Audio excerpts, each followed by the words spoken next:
And I have to admit to you, when I was talking to Ralph backstage, I didn't realize the original funding came from the Ford Foundation back in those days. And with what was then a significant investment of close to $1 million over a 2-year period, look at what you've built. Look at what you have done.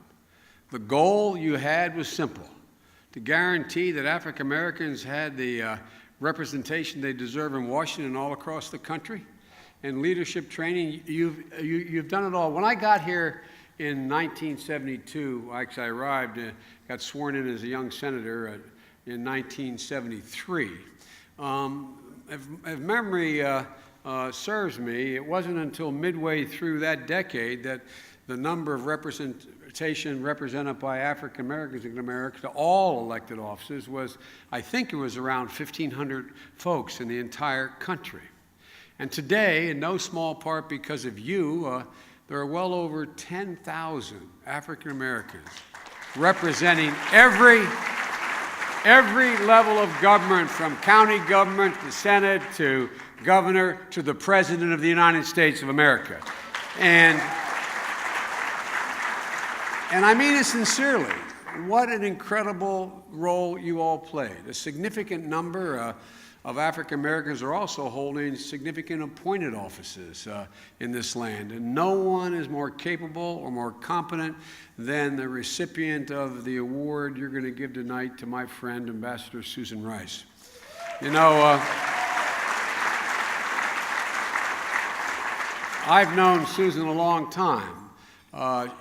She began when she was about 12 years old. That's why when I say long time. And you know, I've worked with an awful lot of people in my career.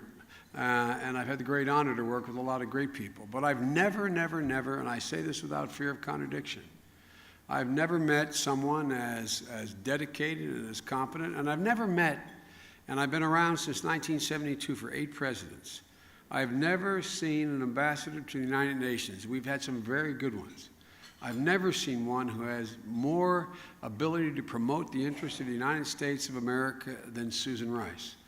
She has done an incredible job representing America's interest. And it's not just because she's one of the brightest, most accomplished people that I know. She also has, which is always an advantage for an ambassador, the absolute, total, complete confidence of the President of the United States of America. So when she speaks in the discordant world we reside in right now, no one wonders whether or not she is speaking for the President. So again, my compliments to your organizations on your good judgment in honoring my friend Susan, who I continue to rely on. When I have a really tough question, even though she's ambassador to the United Nations, I will be on the phone after an assignment from the President calling Susan and saying, Susan, what do you think? She is always able to, and you know, no one ever doubts that I say what I mean. The problem is I usually say all that I mean. And so I need Susan to help me out here in foreign policy. But tonight I want to briefly, because you have an incredible program, and I just left Susan at literally in the Situation Room. There's anyway, I just left her. And she'll be here in time for the dinner or after the dinner. But look, I want to talk about one thing very briefly to you all. What I consider to be the most basic domestic issue facing America. A lot of candidates for that, the economy, but I think the single most basic interest, the most basic concern that I have right now is the very thing that got me involved in politics in the first place. And that's the unencumbered right to vote. In February, this past February, a number of the CBC were at my home. I have an event this is the fourth time, honoring Black History Month, and an awful lot of my friends from the CBC attend. I was waiting at this event for my good friend, all our good friends, one of the great heroes, Congressman John Lewis, to arrive to introduce me. It was a great honor to have John introduce me. And he was delayed. And the reason he was delayed was because he was on the steps of the Supreme Court that very evening making the case why Section 5 of the Voting Rights Act still was relevant. Section 5 of the Voting Rights Act. We're still debating. Even Strom Thurmond, before he died, voted to extend the Voting Rights Act. And here we are in 2013. One of the heroes of the Civil Rights Movement, John Lewis, on the steps of the United States Capitol, the Supreme Court, making the case in front of the press for the Voting Rights Act in Section 5. When John arrived, we were standing in the back hallway. Many of you have been to my home or the Vice President's home. And I remember saying to John, I said, John, did you ever think that the very thing that brought us both into politics in the first place would still be being litigated in the year 2013? And John looked at me and said, no, Joe, but these battles never are totally over. What an irony. Just a few years after electing the first African-American president in the history of the United States of America, here we were, running again for re-election in 2012, after being elected in 2008. From the time the president was elected to the time he stood for re-election, 41 states in America, 41 states in America proposed or passed 180 laws to make it more difficult for minorities to vote in the United States of America. 180 bills introduced just in the year 2011 and 2012. From Texas to Pennsylvania, Ohio, Illinois, I could go down the list, you know them all.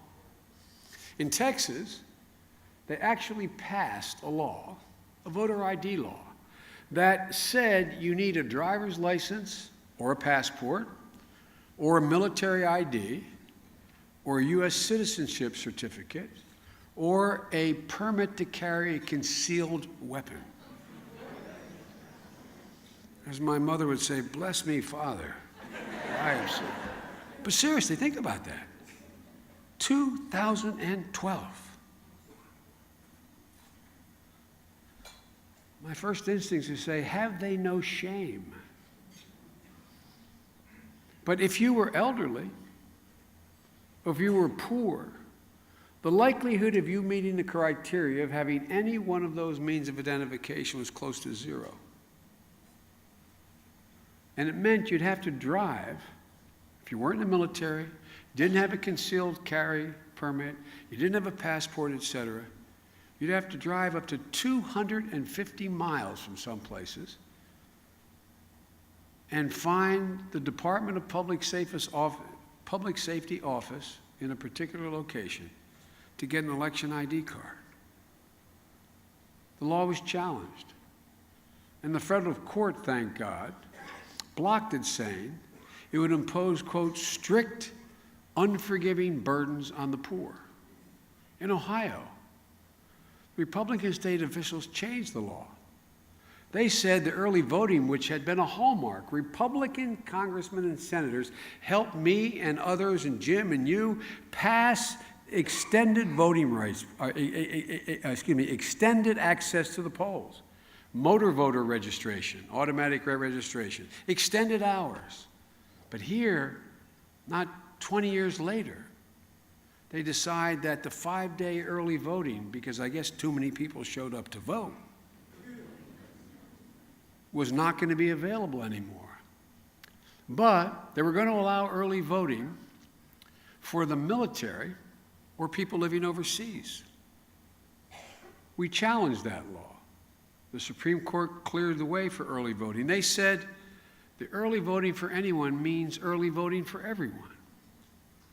Without going through the rest of what you all know very well, I just want to say we're going to have to continue to challenge, because it's coming back again, every one of these restrictive pieces of legislation. But in addition to attempts to change the law, there also were nefarious practices put in place, reminding me of sort of Tammany Hall politics you read about. But in a lot of states, where at a local level it was made more difficult if you lived in a minority neighborhood because they placed fewer machines.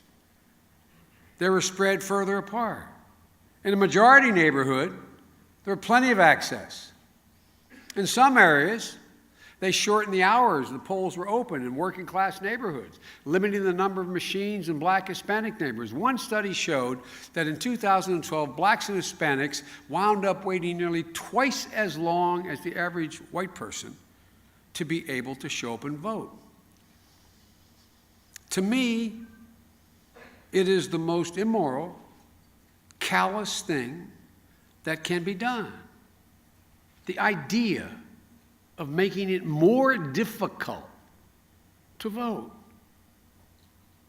What a change, as I said, from the 70s and early 80s when Democrats and Republicans in the Congress and in state legislative bodies worked to make it easier to register, make it easier to vote. Bipartisan efforts to provide early voting, bipartisan efforts to make it easy to vote in minority neighborhoods as well as majority neighborhoods. And if there's one thing the people who wanted to restrict the right to vote didn't understand, they didn't understand what it means when you tell someone, I'm going to make it difficult for you to vote. It means, and I was certain, and Barack and I talked about that you did too, that it guaranteed that people would show. The more they attempt to restrict the right of minorities to vote, the greater the determination and the stronger the will to turn out. And that's exactly what everyone saw in 2012. That certainly was driven home to me a couple months ago when I stood at the foot of the Edmund Pettus Bridge with John Lewis, Jesse Jackson, Al Simpson, Terry Sewell, Lucy Baines Johnson, and 5,000 other women and men. I met a woman many of you know. She's 101 years old. Her name was Amelia Boynton Robinson. She marched on Bloody Sunday in 1965. She was gassed, beaten, left for dead on the bridge. And here's what she said to us. Said, I didn't fight this hard or for this long for anybody to deny me the right to vote. Memory serves, she stood in line something like 6 or 7 hours, 103 years old. My only message is we all need Amelia's determination because these attempts aren't going to vanish. It's not merely how long the lines are. It's not just the attempt to legislatively change the vote. This is not a poll tax, but it's out there for the same purpose, to make it hard for people to vote, decent, honorable people, from being able to have easy available access to voting booths in their communities and for it to be counted.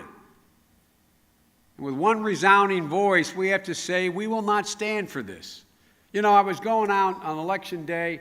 I spent, as those of you from Ohio know, I spent a lifetime in Ohio last election. And I enjoyed it, 23 days. We won it, by the way. Not because of me, but we won it.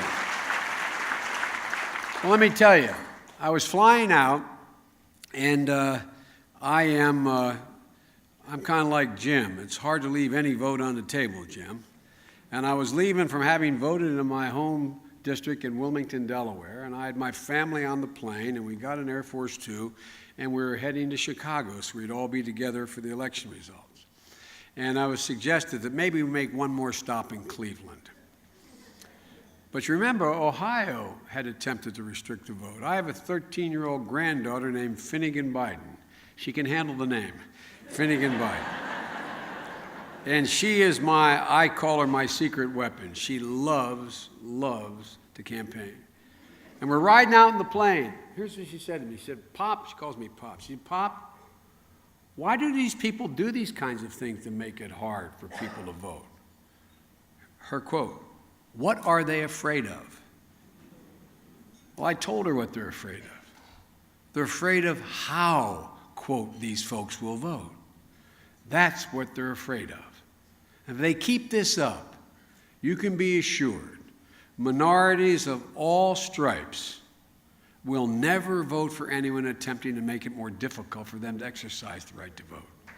And the one thing I've learned from the time I've gotten engaged in this business is the vast majority of Americans feel like Amelia Boynton Robinson. We fought too hard for too long for anybody to deny us the right to vote or even make it more difficult. And so, folks, I know the next election is a long time away, but we've got to watch the state legislative bodies. I hope I am wrong, but my guess is you're going to see more of the same. And we have a sacred obligation to make sure that no one, no state, no locality can practically restrict access to the voting booth. There's nothing more basic. And so let me end where I began by saying thank you. For had we not won that original fight and expanded access to voting, we wouldn't be in the position where there's over 10,000 African Americans who hold public office, including the President of the United States of America. Had we not done that, because your citizenship is directly related, your voice is absolutely consistent with your ability to vote. So folks, I hope you'll keep the same fight. I know you will. I don't hope. I know you'll keep the same fight up.